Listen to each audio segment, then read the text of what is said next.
Hello, it's Phillip Taylor from Richmond Green Chambers. I'm looking at this interesting book.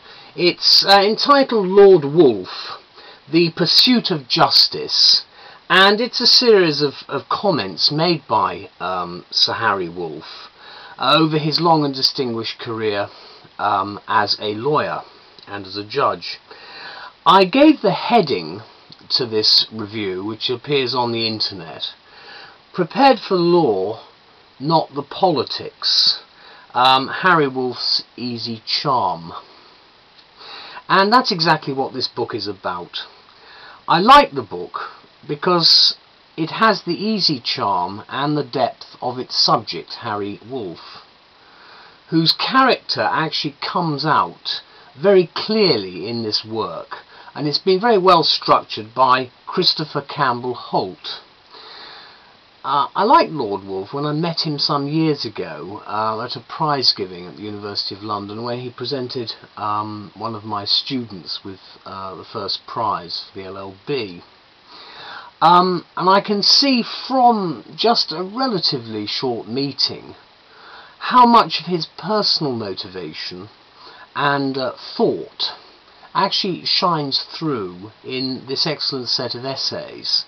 I think all law learners, students, whatever you want to call them, should read this before they do their exams, and I think especially so if you're reading jurisprudence, because it gives an idea of the thought process which senior judges must have when deciding hard cases.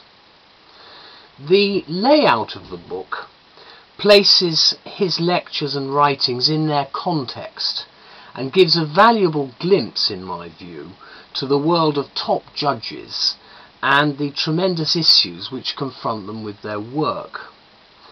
I always will associate Lord Woolf with the Human Rights Act, for which he's going to be closely linked, obviously, bearing in mind his time as a judge and the period when the legislation came in, and also for his strong support for the need to be tough on the causes of crime.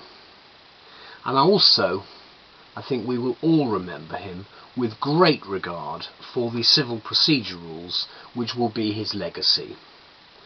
I came away from reading this set of essays with the view that his pursuit of justice is based on the need for long-term policies which are constructive, with solutions to things like sentencing inflation and prison overcrowding.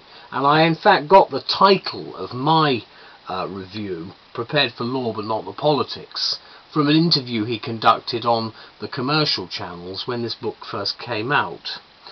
He also looks at the responsibility for which must be laid at the politician's door for issues such as overcrowding of the prisons generally, and for the problems we have with sentencing policy generally, not just very high but sometimes very low sentences.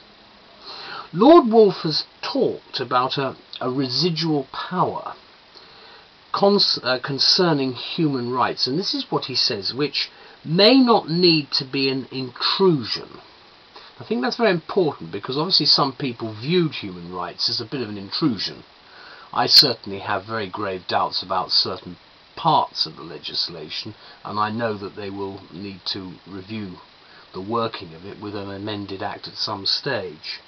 But when you think about these issues, it's about the balance that in fact he shows in his pursuit of justice in areas such as the Human Rights Act, and of course the clarity of thought with the CPR, which shines throughout the work by Mr. Campbell-Holt. It's a great read, I think, for the budding jurisprudent and the legal philosopher, and it's very much a part of the early 21st century legal bookshop, so do get it. Thank you very much indeed. Bye-bye.